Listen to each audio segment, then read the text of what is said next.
বেশ, তাহলে আমরা আজকে আমাদের ক্লাস 8-এর ফার্স্ট চ্যাপ্টারটা পড়তে চলেছি। হ্যাঁ, অবভিয়াসলি এই চ্যাপ্টারটার আগে আমাদের একটা রিভিশন লেসন আছে, বাট সেটা নিয়ে আমরা এখন মাথা ঘামাচ্ছি না। রিভিশন লেসন বেসিক্যালি গ্রামারের ওপর থাকে। আমরা আমাদের স্যার ওটা মেন থিওরির ওপর শুরু করছি। ওকে, শুরু করছি দ্য উইন্ড ক্যাপ। গল্পের নাম, যেটা আক্ষরিক অর্থ, আক্ষরিক মানে শব্দ ধরে ধরে মানে করলে যেটা দাঁড়ায় একটা বাতাস টুপি, বাট অ্যাকচুয়ালি গল্পটা বলতে চাইছে একটি বাতাস ভরা টুপি। এটা এমন একটা গল্প যেখানে আমরা একটা টুপিকে দেখতে পাবো, ছবিতে যেমনটা দেখতে পাচ্ছ, যে টুপিটা বাতাসকে কন্ট্রোল করতে পারে। আ cap that can control the wind. একটা টুপি যেটা বাতাস কন্ট্রোল করতে পারে। ইন্টারেস্টিং বিষয় আমাদের প্রথমেই লাগছে, একটা টুপি কিভাবে স্যার বাতাসকে কন্ট্রোল করতে পারে। এটাই তো এই গল্পটার বিশেষত্ব, বলতে পারো কাইন্ড অফ ম্যাজিক, জাদু। ম্যাজিকের বলে তো অনেক কিছুই হয়। তাহলে এই গল্প পড়লে আমরা জানতে পারবো যে একটা টুপি কিভাবে বাতাসকে নিয়ন্ত্রণ করলো। পাশাপাশি গল্প বলে আমরা আর একটা জিনিস জানতে পারবো, টুপিটা কি শুধুই বাতাসকে নিয়ন্ত্রণ করলো, নাকি একজন মানুষের জীবনকেও নিয়ন্ত্রণ করেছিল। সেই মানুষের জীবনটা ভালো হবে না মন্দ হবে সেটাও কোথাও নির্ধারণ করে দিয়েছিল এই টুপিটা। আমরা গল্পের সাথে সাথে সেগুলো সব জানব। এরপরে আমরা আস্তে আস্তে গল্পের দিকে এগিয়ে আসি। হ্যাঁ, চলো, যদি গল্পের দিকে যাই তাহলে আমরা কি দেখতে পাবো। একেবারেই শুরু হচ্ছে, দেখো, there was once a lad who wanted to be a sailor. সেখানে একদা এক ল্যাড, LAD, ল্যাড মানে বয়, বালক, ঠিক আছে। তাহলে সেখানে একদা এক বালক থাকতো, who wanted to be a sailor. আচ্ছা, এই ফ্রেজটা বুঝবে, wanted to be, to be যখনই শব্দ থাকবে তখন তোমাকে বুঝে নিতে হবে যে এটা ফিউচার, এখনো হয় নাই, হতে চায়। যখনই আমরা কোনো কিছু হতে চাই, করতে চাই বা যেতে চাই, এই সমস্তভাবে বোঝাতে চাই, তখন আমরা টু বি প্রয়োগ করি। এটা মাথায় রাখবো। কেন বললাম, কারণ এগুলো আমরা আরেকটু উপর ক্লাসে যখন উঠবো এগুলো আমাদের বেশি করে প্রয়োগ করতে হয় এই ধরনের বাক্যগুলোকে। বেশ, মানেটা কি দাঁড়াচ্ছে, হু wanted to be a Sailor, যে একজন নাবিক হতে চেয়েছিল। সেইলর মানে নাবিক। বাট, কিন্তু, his mother would not let him go to the sea. কিন্তু তার মা would not let him go, তাকে যেতে দিতে চায়নি, ঠিক আছে, টু দ্য সি, সমুদ্রে। স্বাভাবিক বিষয়, দেখবে মারা তো ছেলেদেরকে একটু বেশি ভালোবাসে, এবং সমুদ্র তো একটা রিস্কি এলাকা, চারিপাশে শুধু জল জল আর জল, তাহলে অবশ্যই সেখানে একটা প্রাণ সংশয়ের ভয় তো থাকবেই। এখন কোন মা চাইবে বলো তার সন্তানকে এইভাবে সমুদ্রে ছেড়ে দিতে, তাই না? আর শুধুমাত্র এইটুকু কারণ নয়, আরও কারণ আছে, সেটা জানতে পারবো যে মা কেন ছাড়ছে না। প্রথম যদি দুটো লাইনে মানে করি বা একটা লাইনে মানে করি, তাহলে আবার একবার পুরো লাইনটা মানে বলে দিচ্ছি। সেখানে একদা এক বালক বাস করত, যে একজন নাবিক হতে চাইতো, কিন্তু তার মা তাকে সমুদ্রে যেতে দেয়নি। এটা গেল প্রথম লাইনটার মানে। দ্বিতীয় লাইনে আসে, child, what do you know of sailing. বাছা, তুমি নাবিকতার কি জানো? আচ্ছা, সেইল যে করে, সেইলের যে আইএনজি ফর্ম আসছে ভার্বে, তাকে বলছে সেইলিং, অর্থাৎ জাহাজ চালানোর তুমি কি জানো বাছা। সি উড সে, এখানে সি বলতে কাকে বোঝানো হয়েছে, মাকে। তাহলে মা এই কথাটা বলতো যে বাছা, তুমি যে সমুদ্রে যাবে বলছো, তা নৌকা চালানোর বা জাহাজ চালানোর তুমি কি জানো, জানো কিভাবে চালাতে হয়। কেন মা এই কথা বলছে। ইউ আর, আচ্ছা দেখো, এটা short form, you apostrophe R E লেখা রয়েছে, এটা কিন্তু you are. You are a farmer's son, তুমি একজন কৃষকের পুত্র। You know the turn of the seasons, তুমি জানো টার্ন অফ দ্য সিজনস মানে ঋতু পরিবর্তন, অর্থাৎ কোন সময় কোন ঋতু আসবে। And the smell of the soil, এবং মাটির গন্ধ, স্মেল মানে গন্ধ, সয়েল মানে মাটি। But you do not know the sea, কিন্তু তুমি সমুদ্রকে জানো না। তাহলে এবার বুঝতে পারলাম মা কেন ছেলেকে বাধা দিচ্ছিল। শুধুমাত্র এটা কারণ নয় যে সমুদ্রে প্রচন্ড রিস্ক আছে তাই মা ছেলেকে বাধা দিচ্ছিল, তাই নয়। পাশাপাশি মায়ের কাছে কিন্তু একটা যুক্তি আছে। যুক্তিটা কি, আমাদের যে ছেলেকে আমরা দেখতে পাচ্ছি তার নাম এখন আমরা পাইনি, একটু পরে বলবো। সেই ছেলে আসলে একজন কৃষকের সন্তান, এবং স্বাভাবিক বিষয় একজন কৃষকের সন্তান সমুদ্র সম্বন্ধে জানবে, তাই না? আমার বাবা যদি চাষাবাদ করে, আমি সমুদ্রে কি জানবো? আমার 14 পুরুষে কেউ কোনোদিন সমুদ্রে যায়নি, তাই না? জাহাজ চালাতে গেলে তো একটা অভিজ্ঞতার দরকার হয়, শুধু জাহাজ কেন, যে কোনো কাজ, আমরা যে কাজটাই করি তার জন্য একটা অভিজ্ঞতার দরকার হয়, এবং আমরা অভিজ্ঞতা কোথায় পাই? হয় সেই কাজটা নিজে করে, নতুবা আমার পরিবারের কেউ যদি বংশ পরম্পরায় যুক্ত হয়, যেমন দেখবে তাঁতিদের বংশ পরম্পরায় সবাই তাঁত দিয়ে কাপড় বুনছে, জেলেদের বংশ পরম্পরায় মাছ ধরছে, এরকম বংশ পরম্পরায় কিছু পেশা হয় যারা তাদের পিতামাতার কাছ থেকে শিখতে পারে। কিন্তু আমাদের এই ছেলেটার বাড়ির কেউ কোনোদিন সমুদ্রে যায়নি, তার বাবা চাষি। তাহলে মা বললো, তুমি চাষির ছেলে সমুদ্রে যাবে কি করে? তুমি সমুদ্রকে চেনো না, তুমি কি চিনতে পারো? বড় জোর ঋতু পরিবর্তন কি হয়। দেখো, চাষিরা খুব ভালো করে জানে কোন সময় গ্রীষ্মকাল, কোন সময় শীতকাল, সেটা আমরা সবাই জানি, কিন্তু বোঝানো হচ্ছে যে কোন ঋতুতে কোন ফসলটা ভালো হয় তুমি জানো। প্লাস কোন মাটির গন্ধ কেমন হয়, এঁটেল মাটির গন্ধ কেমন, দোঁয়াশ মাটির গন্ধ কেমন, কি বেলে মাটির গন্ধ কেমন, শুকনো মাটির গন্ধ কেমন, ভিজে মাটির গন্ধ কেমন, এই সমস্ত কিছু একজন চাষির ছেলে খুব ভালো বোঝে, কিন্তু সমুদ্রকে নয়। তাহলে এই কারণের জন্য মা তার ছেলেকে বাধা দিল। বেশ, এরপরে কি বলা হচ্ছে দেখি। Now the boy whose name was John. তাহলে আমরা প্রথমবার ছেলেটার নাম পেয়ে গেলাম, ছেলেটির নাম ছিল জন। এখন বালকটি, যার নাম ছিল John, had always obeyed his mother, সবসময় তার মাকে মান্য করেছে। ওবেড মানে মান্য করা, ঠিক আছে? So he went about his farm, সুতরাং সে তার খামার বাড়িতে চলে গেল। ফার্ম মানে খামার বাড়িকে বোঝায় যেখানে ধান টান রাখা হয় বা ওই ধান ঝাড়াই টাড়াই করা হয়। ফার্ম ওয়ার্ক অর্থাৎ খামারের কাজে চলে গেল, এখানে কাইন্ড অফ কৃষিকাজও বলতে পারো। উইথ আ হেভি হার্ট, একটা ভারী হৃদয় নিয়ে। ভারী হৃদয় নিয়ে মানে ওজন 5 কেজি ছিল 10 কেজি হয়ে গেছে না, সেটা না। দুঃখ পেয়েছে, কষ্ট পেলে আমাদের মন ভারী হয়ে যায়, তো সেটাকে এখানে বলা হচ্ছে ভারী হৃদয় নিয়ে। বেশ, but did not again mention the sea mention the sea, আচ্ছা এখানে একটা ফুল স্টপ হতো, বেশ, but did not again mention the sea, কিন্তু এরপর সে আর সমুদ্রের কথা মেনশন মানে উল্লেখ করেনি। তাহলে আমরা দেখতে পাচ্ছি জন ছেলেটা যথেষ্ট ভালো ছেলে, মায়ের কথা খুব শোনে, তাই দেখো মা বললো, কষ্ট পেলো, কিন্তু একবার প্রতিবাদ করলো না, সে তার খামারের কাজে চলে গেল। এরপর থেকে সে কিন্তু আর কোনোদিন এই সমুদ্র যাবার কথা উল্লেখই করলো না। মেনশন মানে উল্লেখ। ওয়ান ডে, একদিন, he had been walking behind the plough, এই ছেলেটি কি করছিল? প্লো মানে হচ্ছে নাঙ্গল। আমরা আমাদের ইতিহাস বইয়ে পড়েছি, সেই আদিম মানুষ যারা গ্রামাঞ্চলে থাকো তারা নিশ্চয়ই দেখেছো, এখন তো অনেক আধুনিক হয়ে গেছে, আমরা ট্রাক্টরে চাষাবাদ করছি। আগেকার দিনে ওই গরু চালিত নাঙ্গল ছিল, গরুতে টানা, তারও আগে মানুষই টানতো। ইতিহাস বইয়ে যারা দেখিনি সামনে, তারা ইতিহাস বইয়ে হয়তো দেখেছি যে ওই একটা কাঠের নাঙ্গল থাকতো, নিচে এরকম অ্যারো চিহ্নের মধ্যে একটা ফলা থাকতো, যে ফলাটা মাটির ভেতর ঢুকিয়ে মাটিকে কর্ষণ করা হতো বা চাষাবাদ করা হতো। যারা গ্রামের দিকে ছিল তারা অবশ্যই দেখেছো হয়তো, ঠিক আছে? এখন জানি না দেখেছো কিনা। তো এই প্লো মানে হচ্ছে সেই নাঙ্গল। ওকে, তাহলে জন কি করছিল? ওয়াকিং বিহাইন্ড দ্য প্লো, নাঙ্গলের পিছন পিছন হাঁটছিল, মানে জমিতে নাঙ্গল দিচ্ছিল। He all but ran over a tiny green turtle, সে প্রায় ওপর দিয়ে চলে গিয়েছিল। র্যান ওভার মানে অ্যাকচুয়ালি র্যান ওভার হচ্ছে কি ফ্রেজাল ভাব, ঠিক আছে, যেটার মানে হচ্ছে কি স্ম্যাশড, পিষে দেওয়া। তাহলে সে একটা কচ্ছপকে, ছোট্ট সবুজ কচ্ছপকে, টিনি মানে ছোট্ট, গ্রিন টার্টল, টার্টল মানে কচ্ছপ, সেটাকে প্রায় পিষে দিয়েছিল। অন আ ক্লড অফ ডাট, যে কচ্ছপটা ছিল একটা ক্লড অফ ডাটের মধ্যে। আচ্ছা, ক্লড মানে হচ্ছে কি কাদার দলা, আর ডাট মানে হচ্ছে ময়লা, মানে অ্যাকচুয়ালি এখানে বলা হয়েছে মাটির দলার মধ্যে। জমিতে যখন নাঙল দেওয়া হয়, মাটি তো আর গুঁড়ো গুঁড়ো ঝুড়ো ঝুড়ো হয়ে উঠবে না, প্রথমে এরকম বড় বড় পিস হয়ে দলা পাকিয়ে উঠবে, মাটির যেগুলো ঢেলা বলা হয়ে থাকে, তাহলে সেই ঢেলার মতন করে উঠছে, সেই ঢেলা বা দলার মধ্যেই কচ্ছপটা ছিল।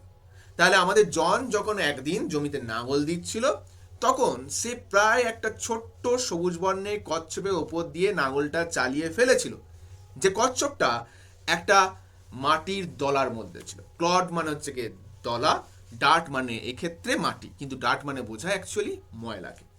বেশ, he picked the turtle up, John কি করলো? কচ্ছপটাকে তুললো। And set it on his head, set it on his head, তারপর সেটা রাখলো তার মাথার উপরে। এখন অদ্ভুত প্রশ্ন হতে পারে যে এত জায়গা থাকতে মাথার উপর কচ্ছপটা কেন? দেখা যাক উত্তর পাই কিনা। কি বলছে দেখো, হোয়ার হি নিউ, যেখানে জন জানতো, ইট উড বি সেফ, এই কচ্ছপটা নিরাপদ থাকবে। তাহলে বুঝতে পারছি জন কেন তার মাথায় কচ্ছপটা রাখলো, কারণ জন বুঝেছিল এটাই হলো একমাত্র জায়গা যেখানে রাখলে কচ্ছপটা নিরাপদ থাকবে। এখন আমাদের মনে আবার একটা প্রশ্ন আসতে পারে যে এত জায়গা থাকতে জনের মনে হলো না যে ওই জায়গাগুলো নিরাপদ থাকতে পারে না, মাথাতেই থাকবে? অদ্ভুত একটা দাবি নয় জনে? দেখো, জনের দাবিটা আমাদের আপাত দৃষ্টিতে অদ্ভুত মনে হলো, জন কিন্তু একদিক থেকে ঠিকই ছিল। কেন বলছি এটা তোমাদের কোশ্চেনে আছে, আমি জাস্ট বাংলায় বলছি। শোন, জন তার মাথায় রেখেছিল যে কচ্ছপটা নিরাপদ থাকবে, পাশে যদি মাটিতে নামিয়ে রাখতো। দেখো, দ্যার ইজ আ চান্স কি কচ্ছপ তো নির্বুজ প্রাণী, তাই না? প্রাণীরা মানি তো তারা বোঝে না, তো তার বিপদ কিসে এবং কোনটাতে সুরক্ষিত থাকবে সে মানুষের থেকে তো কম বোঝে। এখন সে তো জমিতে নাঙল দিচ্ছে, কচ্ছপটার জন্য তো নাঙলটা থামিয়ে রাখতে পারবে না। যদি ওই কচ্ছপটা নিয়ে পাশের একটা মাটির উপর রেখে দেয়, বলা যায় না কচ্ছপটা হয়তো আবার টুকটুক করে নেমে জমিতে চলে আসতে পারে। জন হয়তো প্রথমবার নয় খেয়াল করেছিল, কিন্তু দ্বিতীয়বার তো নাও খেয়াল করতে পারে, তাহলে কচ্ছপটা তো মারা যেতে পারে। তাহলে নিরাপদ জায়গা মাথার উপরে, ওখানে রাখা যাবে না পাশে। দ্বিতীয়ত আর একটা রিজন হতে পারে, হয়তো ওখানে রাখলো, কচ্ছপটা হয়তো জায়গাতেই রইলো, নড়লো না, কিন্তু কোনো বন্য জন্তু এসে অ্যাটাক করতে পারে তো, কারণ মাঠে ঘাটে ব্যাপার, তাই না? হয়তো কোনো শিয়াল এসে কচ্ছপটাকে ধরে নিয়ে চলে যাবে, তাহলে জন যাকে বাঁচাতে চেয়েছিল সে আর বাঁচাতে পারবে না। তাই জনের মনে হলো আমার মাথার উপর চাপিয়ে রেখে দিই ওকে, যতক্ষণ আমি কাজ করছি ততক্ষণ ওইখানেই থাকুক, নিরাপদ থাকবে। এরপর কি বলছে দেখো, when he was done with প্লোয়িং, যখন জনের নাঙলের কাজ শেষ হলো। প্লোয়িং মানে অ্যাকচুয়ালি এক্ষেত্রে জমি চষা, ঠিক আছে, মাটি কর্ষণ ভালো ভাষায় বলা হয়। অর্থাৎ জনের যখন জমি চষা শেষ হলো, John plucked the turtle from his head, John plucked মানে তুলে নিল, দ্য টার্টল কচ্ছপটিকে, ফ্রম হিজ হেড তার মাথার উপর ছিল, উপর থেকে এইভাবে তুলে নিল। এইবার এই যে প্লাক শব্দটা কিন্তু আমরা সবাই পরিচিত, মানে আমরা অজান্তে অনেক ইংরেজি শব্দের সঙ্গে জুড়ে যাই, কিন্তু খেয়াল করি। দেখো, এই প্লাক শব্দের মানে অনেকে জানতো না যে তোলা, কিন্তু এখন যদি আমি বলি ভ্রু প্লাক, সবাই কিন্তু শুনে নেবে। আসলে শব্দটা তো আমরা ভুল উচ্চারণ করি, ভ্রু প্লাক উচ্চারণ করি, পয়লা একা গ উচ্চারণ করি, ভ্রু প্লাগ। অ্যাকচুয়ালি প্লাগ নয়, দ্যাট ইজ প্লাক। ভ্রু প্লাকে কি করা হয়? চুল বা লোম তোলা হয়, তাই তো, চোখের ভুরু থেকে। তাহলে সেই তোলা ইংরেজিটাই হচ্ছে কি প্লাক, সেখান থেকেই আসছে ভ্রু প্লাক বা আইব্রো প্লাক, ঠিক আছে? তো প্লাক মানে তুলে নেওয়া, এই ইংরেজি শব্দটা আমরা হামেশাই ব্যবহার করি, অথচ অতটা অনেকেই জানতাম না।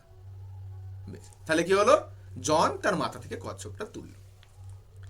টু হিজ আটার সারপ্রাইজ, অর্থাৎ তার একেবারে হতচকিতার মধ্য দিয়ে, হি ফাউন্ড দ্যাট, সে দেখতে পেল যে, it had turned into a tiny green fairy man, it মানে টার্টল কচ্ছপ, কচ্ছপটা turned into a tiny green fairy man, turned মানে পরিবর্তন হয়ে গেছে।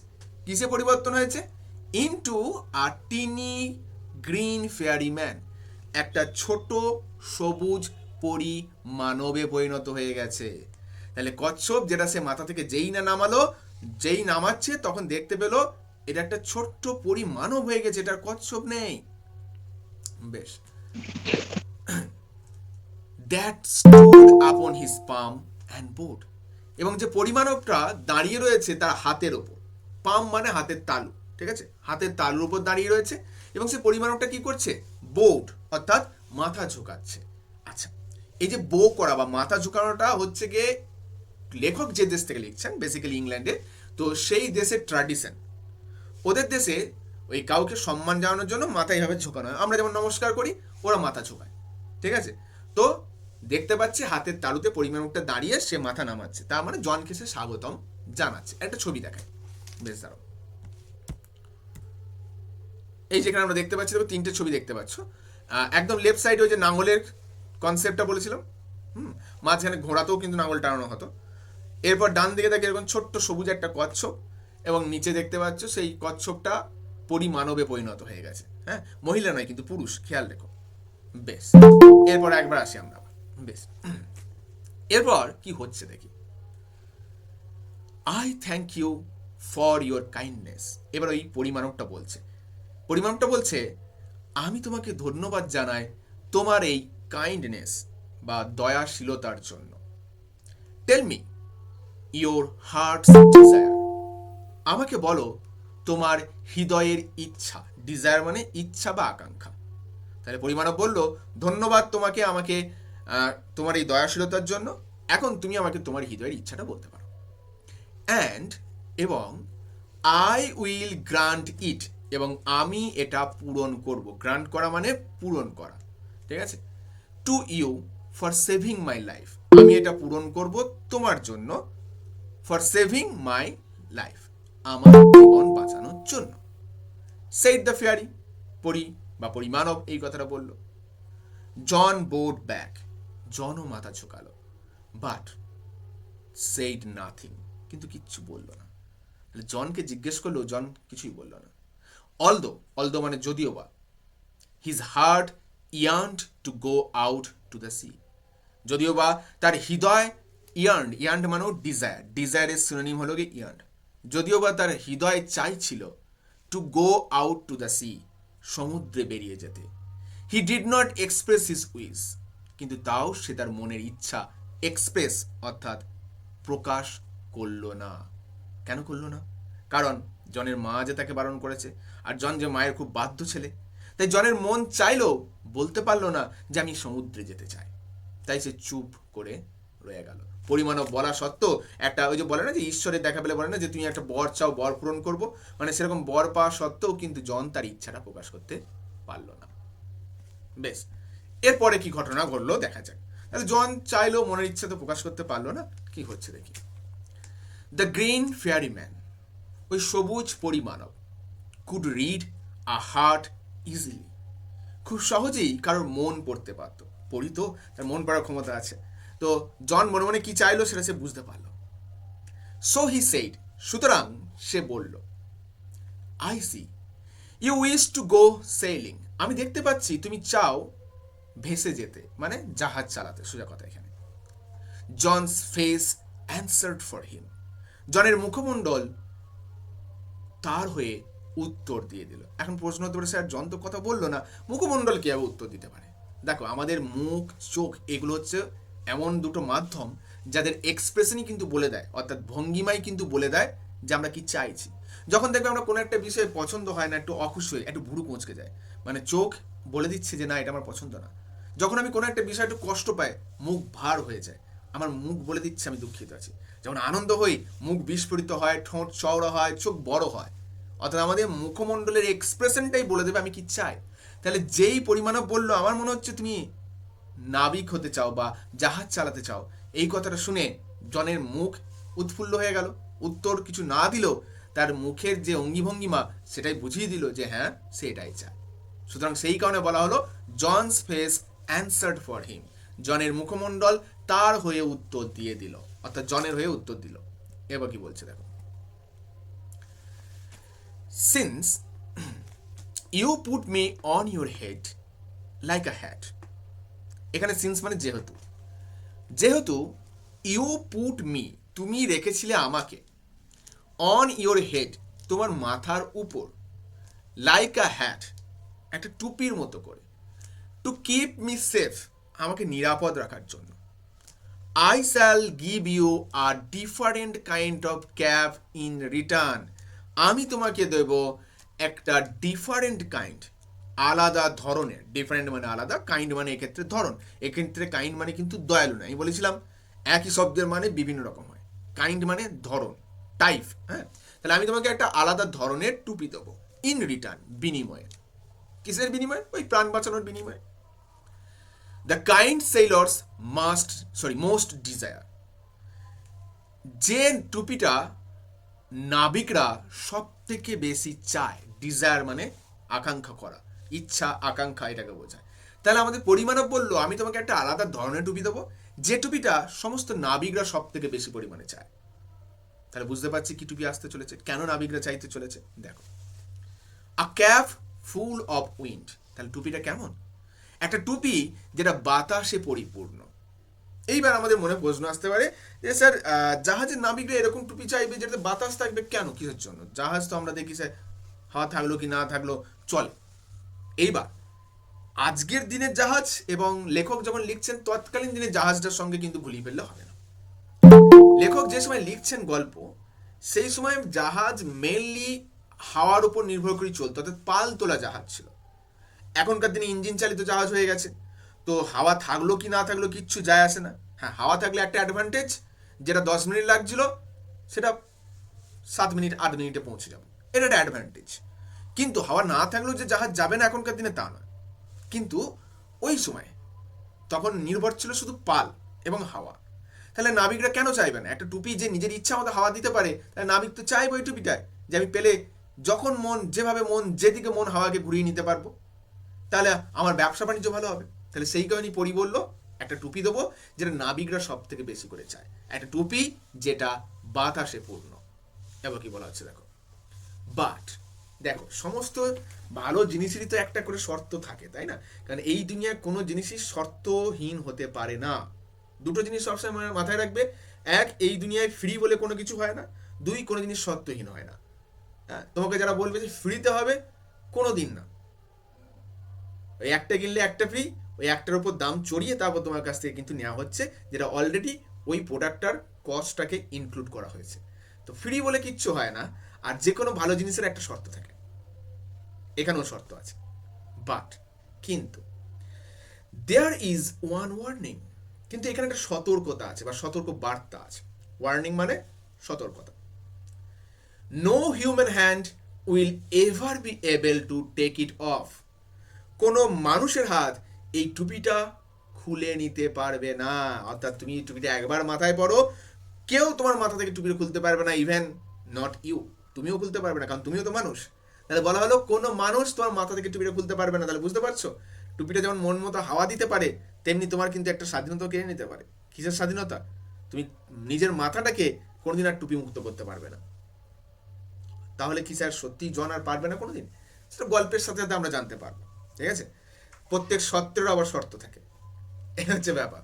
বেশ, যেমন ওই বাবারও বাবা হয়, তেমনি সত্যেরও সত্য হয়, সেটা দেখবো আমরা।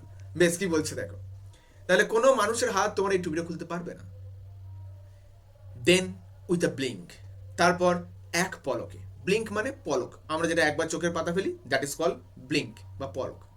তারপর এক পলকে দ্য ফেয়ারি ম্যান ডিসঅ্যাপিয়ার্ড, পরিমানবটা উধাও হয়ে গেল। লিভিং আ স্ট্রিপড ক্যাপ বিহাইন্ড, পিছনে ছেড়ে গেল একটা ছোপ ছোপ টুপি। স্ট্রিপ মানে বেসিক্যালি ওই যে আমরা জামার ক্ষেত্রে দেখি না, যে ওই চেক জামা বলা হয় যেগুলোকে, ডোরা কাটা দাগ থাকে, তো আমরা সেটাকেই বলতে পারি। এই ক্ষেত্রে স্ট্রিপ মানে ছাপ বলতে পারি। তাহলে একটা ছোপ ছোপ টুপি পিছনে সে ফেলে গেল, যে টুপিটার কথা সে বলেছিল। তাহলে এই কথা বলে পরিমাণব উধাও হয়ে গেল। Young John put the cap on his head and ran home to tell his mother. যুবক জন সঙ্গে সঙ্গে মাথায় তার টুপিটা পরে নিয়ে চলে গেল দৌড়ে তার বাড়ি মাকে সবকিছু বলতে। দেখো, যুবক বয়সে, আমাদের মতো বয়সে, অর্থাৎ তোমরা যেটা রয়েছো, তোমাদের মতো বয়সে তোমরা যদি এরকম একটা জিনিস পেতে কত খুশি হতে। তোমরাও কি নিজেদেরকে এক্সাইটমেন্টটা আটকাতে পারতে না, সঙ্গে সঙ্গে তোমরা টুপিটা পরে নিতে। তো যথারীতি জনও তাই করলো, টুপিটা মাথায় পরে নিয়ে ছুটে বাড়ি চলে গেল এবং মাকে সব বললো। এবার মায়ের উত্তর কি? No good will come of the wind cap, কোনো ভালো কিছুই তোমার কাছে আসবে না এই বাতাস ভরা টুপিটার জন্য। সি সেইড, মা বললেন। But the lad would have none of her cautions. দেখো এবার দেখো কেমন পাল্টাচ্ছে। But the lad would have none of her cautions, কিন্তু বালকটা তার কোনো কসন্স মানে সতর্ক বার্তা আর শুনল না। একটাকে কি দেখেছিলাম, এই জন তার মাকে কোনো দিন অমান্য করেনি। সে এতটাই বাধ্য, মা নিষেধ করার পর চুপচাপ মাথা নামিয়ে ভারী হৃদয় নিয়ে কাজে চলে যায়, এতটুকু প্রতিবাদ করে না। কিন্তু আজ দেখতে পাচ্ছি, দেখো শুধুমাত্র এই টুপিটা এলো বলে সে কিন্তু মায়ের বিরুদ্ধে গেল। মায়ের করা সতর্কবার্তা সে আর শুনল না। দ্য ভেরি নেক্সট ডে, অর্থাৎ ঠিক তার পরের দিন, putting on the sailor's cap, সেইলরের টুপিটা পরে নিয়ে, he ran up to the sea, সে দৌড়ে চলে গেল সমুদ্রে। On seeing a ship anchored near a shore. On seeing a sheep অর্থাৎ একটা জাহাজকে দেখে, যে জাহাজটা অ্যাঙ্কার্ড মানে নোঙর করা ছিল বা পাড়েতে বাঁধা ছিল, নিয়ার দ্য শোর তীরের কাছে, তীরের কাছে বেঁধে রাখা একটা জাহাজকে দেখে জন কি করছে এবার দেখো। হি রিকোয়েস্টেড দ্য ক্যাপ্টেন, সে ক্যাপ্টেনকে অনুরোধ করলো, জাহাজের যে প্রধান নাবিক তাকে অনুরোধ করলো, টু টেক হিম অ্যালং, তাকেও তাদের সঙ্গে নিতে। অর্থাৎ জনকে ক্যাপ্টেনকে বলছে কাকু আমাকে একটু নাও, আমাকে একটু নাও, এরকম করে বলছে, ঠিক আছে, এবং তার কি কি সুবিধা আছে না আছে, সে কি কি করতে পারে না করতে পারে এগুলোও বলছে নিশ্চয়ই। বেশ, thus began his first ever sea voyage. এইভাবেই, দাস মানে এক্ষেত্রে এইভাবেই বিগন অর্থাৎ শুরু হয়েছিল his first ever sea voyage, তার সর্বপ্রথম সি ভয়েজ সমুদ্র যাত্রা, ভয়েজ মানে যাত্রা, তাহলে এভাবেই শুরু হলো জনের প্রথম সমুদ্র যাত্রা। Well, the wind cap worked as the fairy had said, but that one condition প্রিভেইলড।